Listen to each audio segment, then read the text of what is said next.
Obrigado, Sr. Presidente. Cumprimentar o Sr. Governador.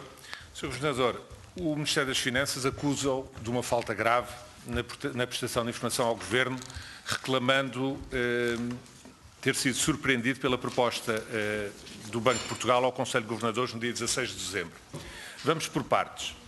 O Governo não estava informado da concessão de ELA ao Banif desde segunda-feira, dia 14, em resultado da corrida aos depósitos provocado pela notícia da TVI? Em primeiro lugar, é preciso perceber que o acionista público tinha administradores presentes no Conselho de Administração do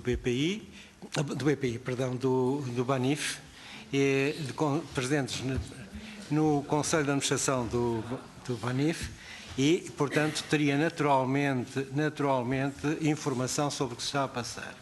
Segundo, houve contactos entre o Sr. Vice-Governador e o Sr. Secretário de Estado do Tesouro ao longo de toda essa semana, no sentido de ver como se resolvia o problema da liquidez de forma mais estrutural. Terceiro, a proposta em si não podia, pelas razões que eu já mencionei, não poderia ser comunicada nem poderia ser objeto de qualquer consulta, porque os deveres a que eu estou obrigado me impedem de o fazer. Portanto, sabia da concessão de ELA. Que obrigações de reporte é que a atribuição da ELA implicam para o Banco de Portugal? Em primeiro lugar, não é a primeira vez que o Banco de Portugal atribui uma ELA. Nem sou eu o primeiro governador a atribuir uma ELA. Portanto, as obrigações de reporte que o Banco de Portugal seguiu neste caso foram seguidas nos casos anteriores, comigo e com os governadores precedentes, primeiro. O que significa que as regras foram as mesmas para todos e todos as respeitaram da mesma forma. Segundo, a atribuição da ELA é comunicada à instituição e a instituição sabe que acedeu uma ELA e, inclusivamente, tem que trazer os ativos disponíveis para sabermos qual é o montante de assistência financeira de emergência que podemos conceder. Por último, é uma matéria que tem uma grande sensibilidade de mercado, como imagina, porque não se pode dizer no mercado está uma instituição neste momento a receber assistência financeira de emergência, até porque pode receber temporariamente e depois voltar a não precisar, porque pela sua própria natureza é um mecanismo transitório de assistência à liquidez. O que significa que é informação que tem que ser utilizada com uma forma muito cuidada no âmbito das relações entre a instituição em causa, o Banco de Portugal e o BCE. Mas eu pergunto, Sr. Governador, se, pelo facto de estar a ser atribuída uma ELA pelo Banco Nacional, se isso implica, de acordo com as regras, obrigações de reporte, não só de reporte ao Banco Central Europeu, como também a formulação de propostas concretas para resolver a situação. Não está escrito em nenhum documento que o Banco de Portugal e o Governador do Banco de Portugal tenham qualquer obrigação nesse domínio. Pelo contrário, o que está dito é que tem que manter a confidencialidade sobre a natureza das decisões e a única coisa que tem que comunicar é o resultado. Sr. Governador, mas eu estou a dizer relativamente ao Banco Central Europeu, não estou a dizer relativamente a outras entidades. Não, ao Banco Central Europeu nós temos uma obrigação que é, logo que há a utilização do mecanismo de assistência de liquidez de emergência, se está abaixo dos 500 milhões, podemos atribuir e temos 2 dias para notificar. Se estamos acima dos 500 milhões, temos que fazer a notificação prévia e se estivermos acima dos 2 mil milhões, estamos sujeitos a uma questão de autorização por parte do BCE e tem que ser renovada essa autorização. Faço notar que quando se está acima dos 500 milhões, nós não temos apenas o dever de notificação prévia, mas temos também o dever de comunicar qual é a proposta de atuação para atacar o problema de liquidez com que está confrontada a instituição. Nomeadamente, exatamente. Foi isso que eu lhe perguntei. Mas então, o Sr. Governador, acha concebível que um membro do Governo que tem responsabilidades na área financeira desconheça essas regras? Eu julgo que deve ter havido qualquer mal-entendido, porque as regras são conhecidas e, portanto, eu julgo que também não há qualquer vontade de pôr em causa a independência do Banco Central sob pena de colocarmos o país numa situação de dificuldade. Portanto, o senhor informou o BCE, formulou propostas que já aqui nos referiu, não informou disso o Ministro das Finanças? no momento em que formulei as propostas, se eu estivesse a consultar as autoridades nacionais ou a informar as autoridades nacionais, estava a infringir as regras a que estou sujeito.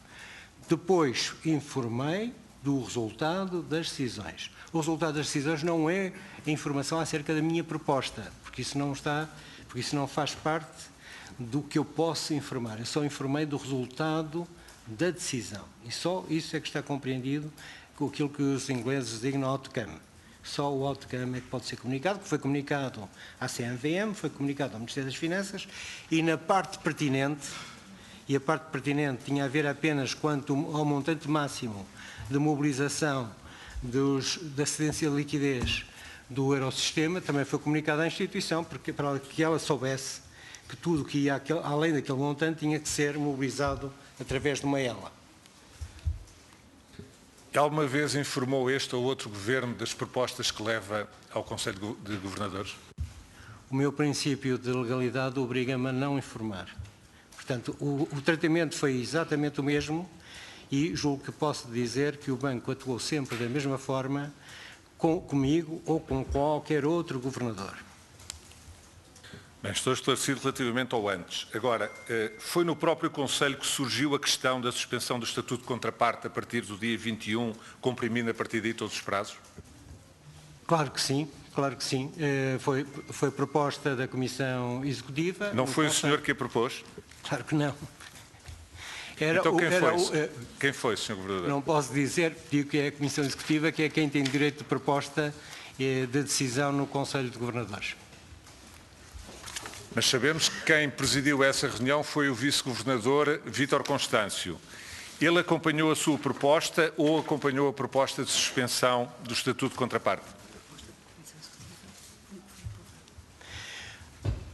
Primeira questão, e eu aí gostaria de ser mais preciso ainda, eu não posso entrar em muitos detalhes, porque a Comissão Executiva do BCE tem duas intervenções, tem uma intervenção inicial quando formula uma proposta e tem uma intervenção subsequente quando revê a proposta. Portanto, eu não posso entrar em mais detalhes sobre isso. Relativamente aos protagonistas que atuaram em nome da Comissão Executiva, também não posso dizer mais nada do que isto. É a Comissão Executiva que tem o direito de proposta e que exerceu esse direito de proposta. O senhor levava propostas de um determinado teor, saiu de lá uma decisão com um teor mais gravoso. Qual é que é o efeito, em termos de Banif, daquilo que de mais gravoso foi decidido pelo Conselho? O efeito da decisão relativamente ao Banif, em termos de disponibilidade de liquidez, é apenas o de passar por uma pequena parte do Mas esta era a sua proposta que o senhor levava. Eu estou a dizer qual o efeito acrescido daquilo que foi acrescentado no próprio Conselho que teve que ver com a suspensão do Estatuto de Contraparte a partir de segunda-feira. Criou a primeira suspensão, que é um elemento, é uma guilhotina muito importante, obviamente, que fica para a segunda-feira seguinte. Introduziu, não aceitaram a isenção das reservas mínimas de caixa, portanto, que é um elemento também de menor flexibilidade. E, por último, ao não permitir o acesso à liquidez do Eurosistema pela totalidade do colateral disponível, remeteu uma parte pequena do colateral para a utilização da ELA, e a utilização da ELA é mais cara do que a utilização dos mecanismos de financiamento do Eurosistema, o que significa que agrava o custo de financiamento, mas que é marginal, digamos assim. O Banco de Portugal informa na quinta-feira o Governo. Teve nessa altura alguma manifestação de desagrado ou recriminação ao Banco de Portugal? Eu não tive nenhuma reação do lado do Ministério das Finanças. Gostaria de informar que na quinta-feira eu continuava em Frankfurt, foram os meus colegas que estavam aqui em Lisboa que prepararam a comunicação a meu pedido, como é óbvio, e que eu saiba não houve nenhuma comunicação a mostrar menor satisfação ou menor agrado, nem tinha que haver, quer dizer, é uma comunicação que é soberana da parte do Conselho de Governadores.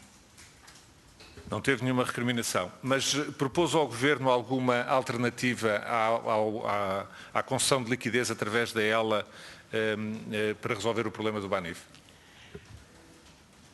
O que se passou foi que desde segunda-feira havia contactos entre a Secretaria de Estado do Tesouro e o Vice-Governador, que estará cá e que depois explicará a questão, sobre a possibilidade de encontrar formas complementares da liquidez que permitissem ultrapassar a situação em que o Banif se encontrava. Não tinham a ver com a política monetária, nem poderiam ter a ver, porque as questões de política monetária têm a sua sede e o seu procedimento próprio. Explique-me só uma coisa, Sr. Governador. Para a assistência de liquidez normal do Eurosistema, é preciso apresentar determinado tipo de colaterais. Para a ELA, que é decidida pelo Banco Nacional, são outro tipo de garantias. Que tipo de garantias é que são necessárias, é que o senhor pode aceitar para a ELA, que o Eurosistema não aceita para a liquidez normal? No caso das ELAs, o Banco Central está autorizado a aceitar garantias de menor valia, mediante a aplicação de fatores de desconto que garantam que o banco não sofre uma perda em caso de incumprimento. Mas posso aceitar, e aceitamos, tudo o que o Banif tinha disponível e que era elegível à luz da regulamentação aplicável. Portanto, foi feito digamos, um screening, uma avaliação de tudo que estava disponível, e tudo que estava disponível foi colocado,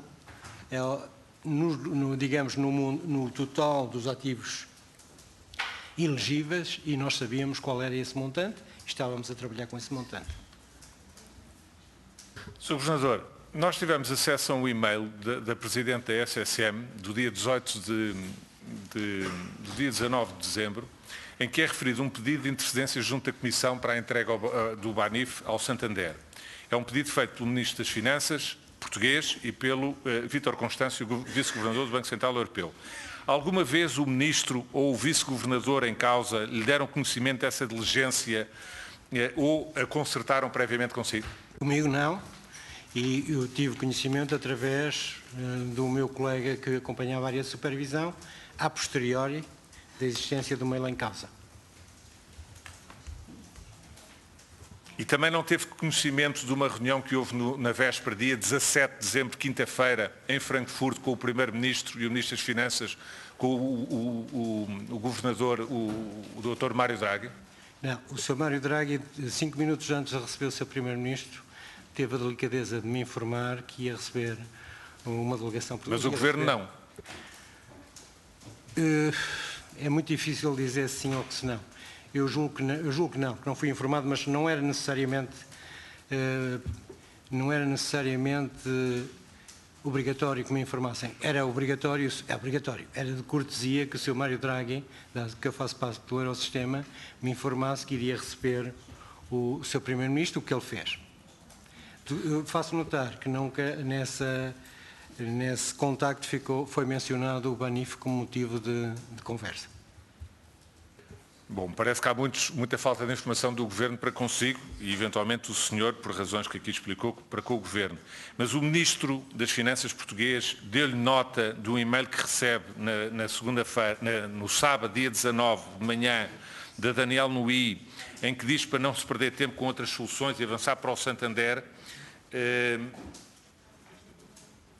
Deu-lhe nota deste e-mail? Não, eu só tomei conhecimento desse e-mail através do Dr. António Varela, que era o responsável pela supervisão e que me informou sábado por volta das 10 e quase 11 da manhã da existência desse e-mail.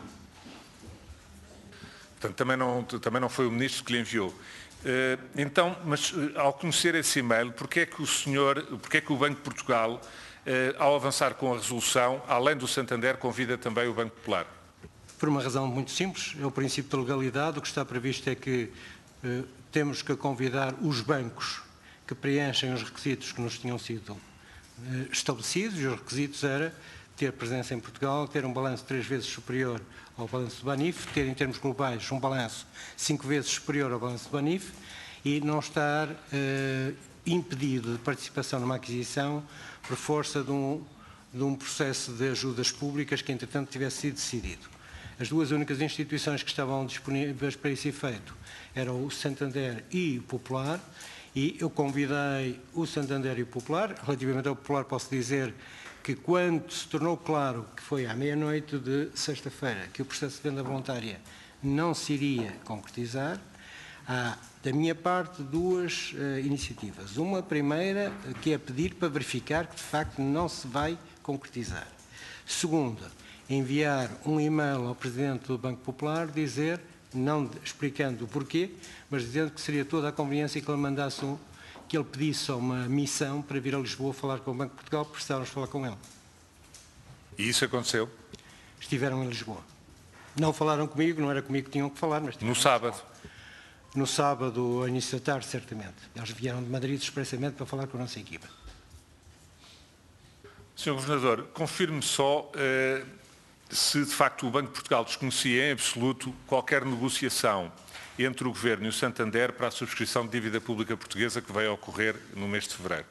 Como eu tive a ocasião de informar por escrito à Assembleia da República, suponho que em resposta a um dos pedidos de um dos grupos parlamentares, nós não tínhamos nenhuma informação sobre essa questão e, portanto, nem tínhamos que ter. Portanto, estávamos perfeitamente alheios a esse processo. Sr. Governador, uma última questão.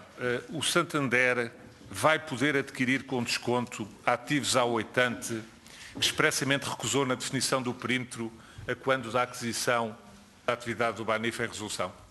O Conselho de Administração da oitante tem um dever de boa gestão do veículo. No dever de boa gestão do veículo tem a obrigação, obviamente, de fazer concursos abertos. Essa questão é uma questão que cabe ao Conselho de Administração da oitante e às entidades que superintendem o Conselho de Administração da oitante avaliar. Mas acha que isso vai acontecer ou espera que a oitante tenha o bom senso de só aceitar aquisições por parte do Banif que sejam ao valor do balanço no momento da resolução?